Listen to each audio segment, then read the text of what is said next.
Look at that, beautiful view. Come to help this gentleman who's down there. He's got a couple of ponds to give him some advice. There's Pauson coming down to help. Yeah, there's some more around the corner, some more ponds. But you can see it's like a former swampy area, so we'll see what the situation is, see how we can help. So this is like a little, the guy's quite into the environment, so you can see he's got some lights there. People come and hang out here in the evenings. Small parties, whatever. But you can see the pond's set up quite nice. This is tilapia. It's catfish, as they're feeding at the moment. I've just been feeding them. You see them all on the surface. These are all catfish. They're quite big in there, I can tell, because he said he's left them for about a couple of years. And here tilapia, but you can see there's papyrus, which of course is lovely, right? It looks very beautiful, but if you're trying to seriously farm fish, it'd be quite tricky to catch them all the fish, because they'll just go and hide in there. But because this is sort of more for scenic purposes, occasional fish is caught. There's no problem. It's very nice.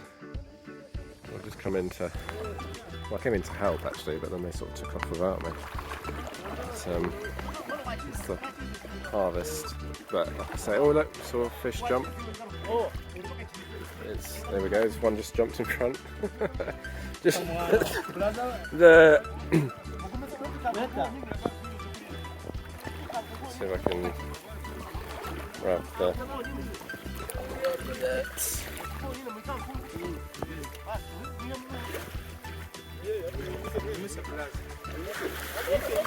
well, they got some. They're all tiny. A couple of bigger ones. A lot of fingerlings in here. I can tell already. Let's have a look.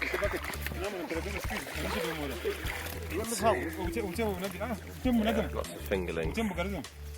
This is a bigger one. Very nice. He just kissed it.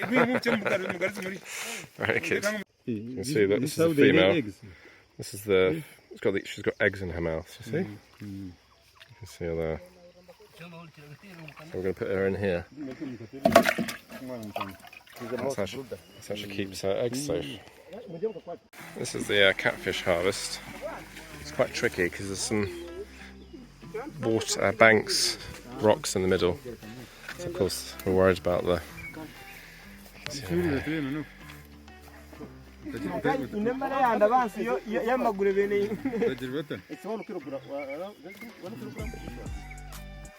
Yeah, everyone's a bit nervous. Hard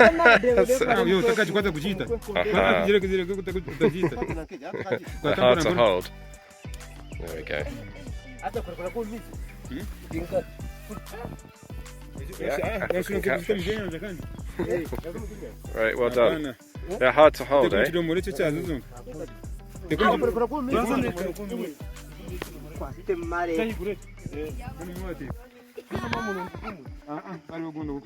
So this lad helped us catch the fish, so he's going to put this bit of twine through. You see? And then he hooks them all easy to carry. And you have a bunch of fish.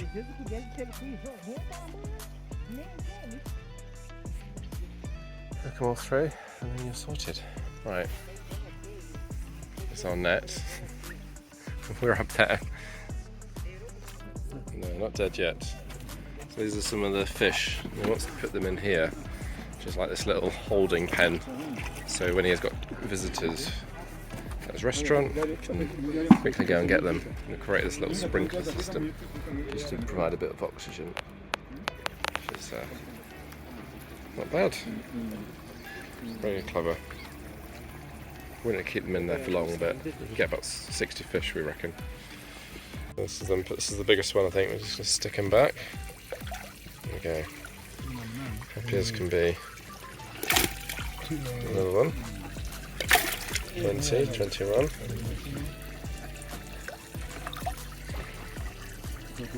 Last one. Here we go.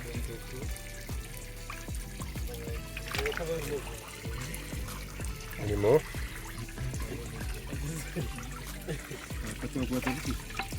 We've gone. Yeah, we have catfish.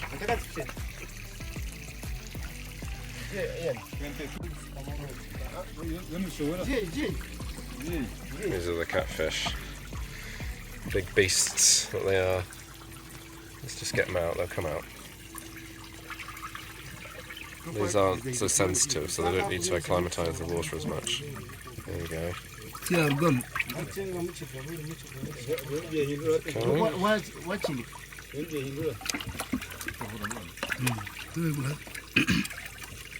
Is it going to come out?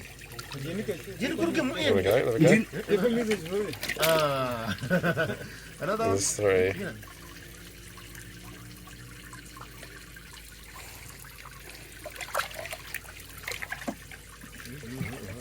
There we go.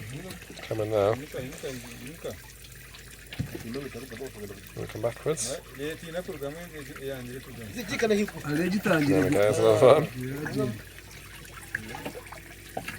There we go, that last one was 4. There's one more. Ina. Okay.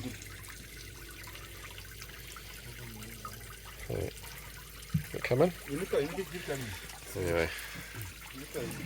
Nice sprinkler here. It's working well. So, back on a fish pond. This isn't actually ours, it's another gentleman who's building some ponds. You might recognise some of these faces from when they dug our ponds. But yeah, you can see they're just they're coming close to the end. They've got the sacks in, they've got the polystyrene in. It's quite a nice height, it's very steep. It's hard to tell, but I was a bit nervous. I got stuck this morning in some mud in our car, so I was a bit nervous driving down here, but rainy season's well and truly here, and looks to be a good pond. It's on the marshy area, eucalyptus again in the marsh, classic development. Nice spot to camp out though. Over there you can see the tents. So Pauson's doing his day job, as it were, but it's looking like it's getting there. You can see they've reached a different line of soil there. Can you see that line? It's probably sort of where the water probably flows above that. And then below is the dry area. So yeah, interesting topography. I'm no geologist, so what do I know? But that's what I guess. So this is the site that we visited the other day. You can see they created a channel all the way up, and they blocked the water for a moment. They've just unblocked it, and the water's now filling this pond. But of course, as you build ponds, you get loose soil because this is just freshly dug. So there's water seeping down there, and into the stream continues down here. You see, into there. So yeah, they're just trying to block it, but it'll block over time. But you can see here the race. So look at it all coming now. They diked up that end. Really filling it. It's almost to the top of that pipe. Oh, looks like we're getting some leaves blocking it. Plenty of leaves coming in here. If this was my site, they're going to get rid of that tree. The owner doesn't want it because he's going to use this for water for irrigation, but I'd have left it because you know I like my trees. Yeah, not bad. I recognise many of these porters, a lot of them dug our ponds. And there's Ian, who's coming with us. We're going to go and visit another farmer who wants some ponds, so taking Ian with us, because I think he's got ponds already, he wants to expand, but we're going to catch some fish as well, hopefully. So I've reached the top of the little culvert. So down there's the pond. You can see it's very simple. Just put some sacks in, put some stakes in to hold it. Log just raises the level of the water slightly, and then you put your pipes down there. They covered this so people can walk over it. There we go, fresh water. It's quite an interesting colour, this water. It's sort of a bit slightly grey.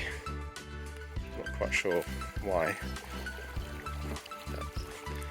Nice place. I think I probably would have added a couple of steps in this. Just so what you do is you put some sacks, like just one sack will do, or some stones or something, sort of, so it forces the water to fall.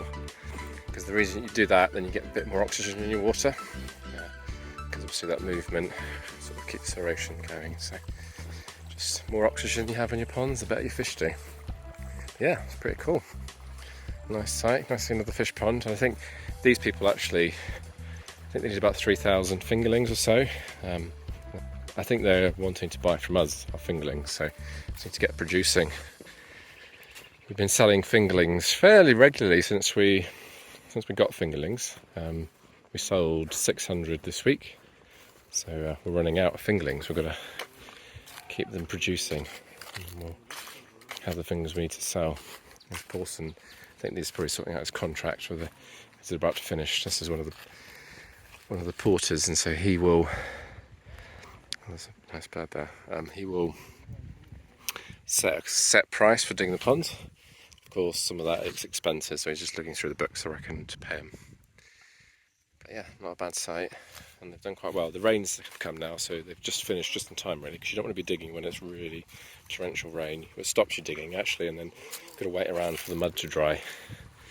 It's not bad.